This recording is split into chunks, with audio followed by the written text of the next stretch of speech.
Chinese pharmaceuticals have recently been called out for alarming side effects, one of which may include a growing distrust in China's authorities. Welcome to China Uncensored. I'm Chris Chappell. Just a reminder that we're in Operation Honeypot Phase 2. Remember to watch this video to the end and leave a like and a Honeypot comment. Earlier this month, Taiwanese actress Barbie Shu tragically passed away while on vacation with her family in Japan. Also known as Big S, Shu was blasted into stardom in East Asia after starring in the 2001 hit Taiwanese TV series Meteor Garden. So naturally, news of her death sent shockwaves across the entire region. This was made worse by the fact that she was only 48 and died from pneumonia triggered by a bout of influenza, which is not very common for someone her age. On the other hand, Shu was known for struggling with poor health and had previously suffered complications from other seasonal infections, and at the same time, it probably didn't help that she was vacationing near the small Japanese town of Hakone, where there is little access to sophisticated medical facilities. So of course, Chinese state-run media took the opportunity to take shots at the Japanese health system, including the spearhead of journalistic virtue, the Global Times. Global Times reported that Shu's death had sparked a discussion in China about Japan's flu outbreak, saying that a strong flu outbreak had caused some medical institutions and pharmacies to experience shortages of treatment medications, and that some people believe that some facilities overordered, leading to an imbalance in inventory. In preparation for the next outbreak, the government is being urged to take measures. Of course, that stands in sharp contrast to China's medical system, which is top-notch and even won a public health award from the World Health Organization in 2023, which was a totally legitimate response to how successful China was at combating COVID. Here's a WHO official on that. If I had COVID-19, I want to be treated in China. Remember when I was calling it the CCP virus? We should go back to that. Still, while Chinese media were busy pointing the finger at Japanese healthcare, they somehow managed to miss the growing healthcare scandal much closer to home. In January, a growing number of leading Chinese medical professionals began to raise strong concerns about domestically produced drugs in China. They cited alarming experiences with local brands involving anesthesia that doesn't make people go to sleep. They could have just read Xi Jinping thought if they wanted to knock people out, or have people criticize Xi Jinping. That's a great way to get knocked out. There was also blood pressure medication that doesn't lower blood pressure, and laxatives that did not get the job done.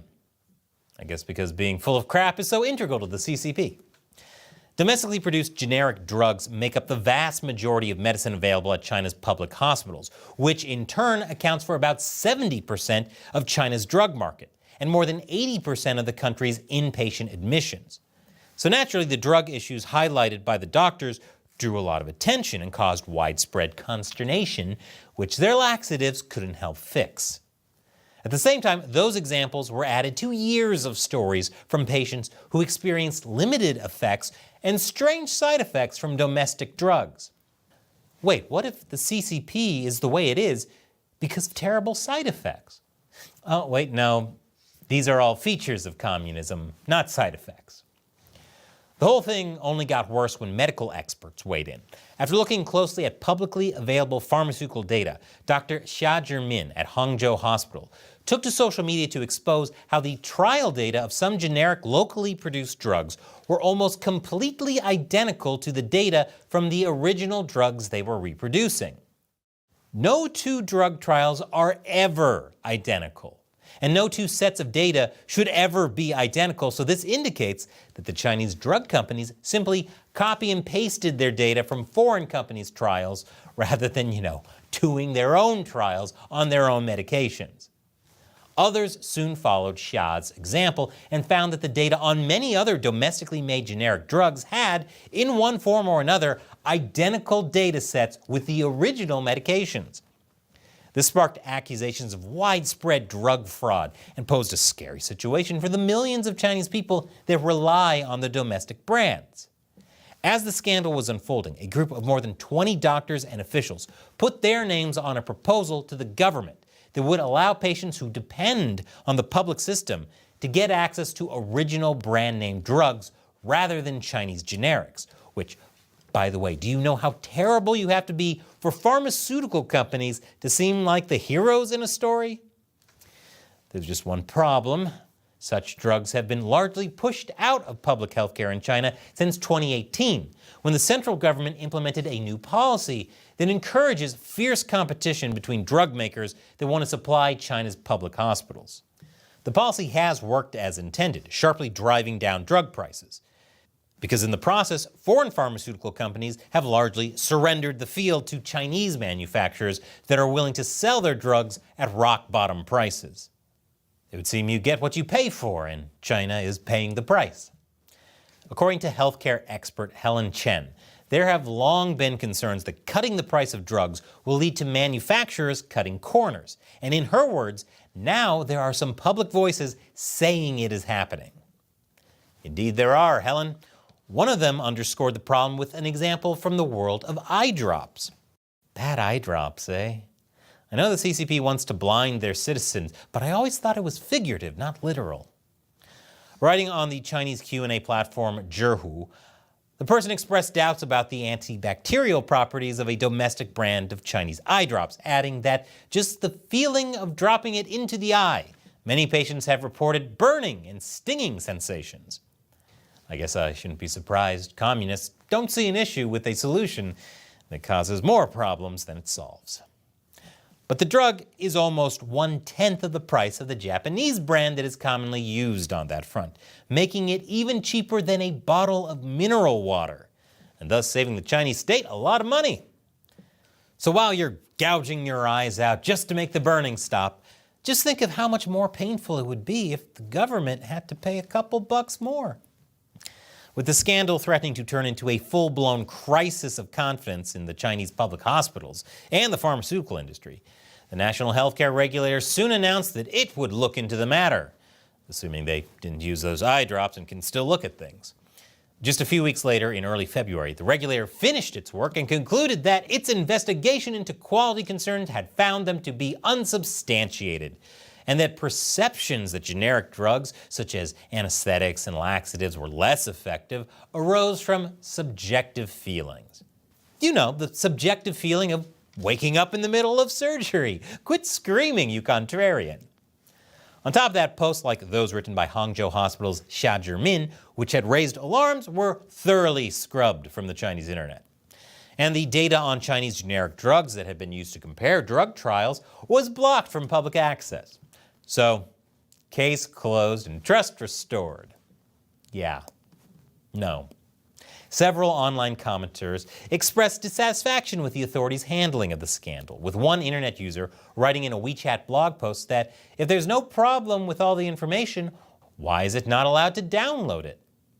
In the blog post, which is appropriately titled History Rhymes, the author drew parallels between the generic medication scandal and a cooking oil contamination scandal that sparked headlines in China and beyond back in July. That one damaged trust in the enforcement of food safety standards when it was revealed that fuel tankers had been used to transport cooking oil after carrying toxic chemicals without being cleaned properly between loads. As if fried food wasn't already bad enough for you. That scandal was in turn similar to another product safety issue that was thrown into the spotlight by a post on Xiaohongshu or RedNote. In November, a woman that had recently bought sanitary pads found them almost 4 centimeters shorter than advertised. Now that might not sound like a big deal, but it sparked a wave of amateur investigations that turned up evidence of factories using used shredded pads and diapers to make new sanitary products. It also spurred Chinese consumers to start posting lists of numerous well-known Chinese brands whose pads have reportedly contained maggots, mold, and other contaminants. Such contaminated pads, often sold cheaply on e-commerce platforms, have been linked to pelvic inflammation and other gynecological problems. As a result, many have advised Chinese women to stay away from cheap domestic brands. But unfortunately, as is the case with domestic drugs, many financially struggling Chinese don't have much choice but to go for the cheaper options and hope for the best.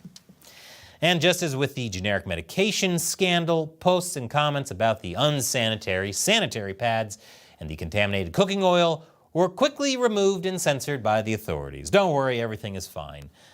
Obviously, scandals surrounding lack of safety for consumers are far from purely a Chinese problem. But there are just one or two problems with the formula the CCP uses for handling such situations. It goes something like this. Step 1. Censor public discussions and close off access to public information if there is any. If no one can talk about it publicly, it didn't happen. Step 2. The authorities vow to carry out an investigation of the matter behind closed doors that eventually concludes that either nothing is wrong, so carry on, or that the scandal is a result of a few bad apples who are then rounded up and purged or punished, or both. Step 3. Implement new rules with government officials assuring everyone that everything is good now. Step 4. Potentially launch an anti-corruption campaign, as the CCP did for the Chinese health industry in 2023, another classic tool used by the Chinese government to clean up, despite such campaigns' dubious track record. Only then, after all those steps, it all happens again. I'd say it's like a bad dream you can't wake up from, but they know they're awake since the anesthetic still doesn't work. The problem is, from the moment the authorities crack down on public discussions until they deliver their finished verdict, the whole process is a closed government affair, with their transparency ending at "trust me, bro." This isn't exactly a recipe for restoring public trust in the sectors and the regulators involved, as there is little way of knowing what's going on behind closed doors and what measures are actually going to be prioritized going forward to ensure the safety of Chinese consumers. To make matters worse, public faith in the government is shaky as it is, after government credibility took a massive hit following the authorities' draconian and somehow WHO award-winning CCP virus measures. Made worse by the difficult economic times that came in their wake. It doesn't help that Chinese public authorities and regulators ultimately don't serve the public, they serve the Chinese Communist Party. Part of that feature, not side effect, I mentioned. Sure, it's not fun being a government agency or a company that's embroiled in a massive public scandal, but in the end, it's the CCP's leadership decision that can make or break you in China, whether you're a former Chinese leader or an entire industry. And for the CCP leadership, contaminated sanitary pads and fraudulent drugs are minor hiccups in a broader success story about Chinese companies taking over from foreign companies and saving the state billions in medical costs in the process. However, as the CCP has assured us all many times before, they are here first and foremost to serve the Chinese people. That's why I'm super confident that the next time a generic Chinese drug with sketchy data is ready for the domestic market, the Chinese leadership will come forth and be the first ones to test it out in a display of their unwavering faith in China's award-winning healthcare. And that's the kind of surgical satire you won't get anywhere else. And it's why we can't let YouTube kill the show with their suppression. And the only way we have to fight it is Operation Honeypot Phase 2. So, Perilous Pangolin, thanks for taking part in Phase 2. One Sescli, I'm glad you're seeing me in your recommendations again. Thank you for trusting me, Ellie Curious. Glad I'm back in your feed too. Savior MZ, thanks for watching the show since 2012. 2012! Spicy White Mustard, never let YouTube hide my episodes, never back down. Sarah Patch, I also remember when China Uncensored would get over 1 million views on our episodes. The last time that happened was December 2023. But if we're going to get 1 million views on an episode, Operation Honeypot still has work to do. Remember to click on China Uncensored videos in your recommended feed. Watch my videos until the end and leave a like and a Honeypot comment. And if you can support us beyond Operation Honeypot, please join our premium website at ChinaUncensored.tv. We do exclusive episodes and live streams there too. We wouldn't have been able to get through the past few months without you. So thank you to all of our subscribers. If you can't subscribe right now, thank you for supporting Operation Honeypot. I'm Chris Chappell. Go out and pot that honey.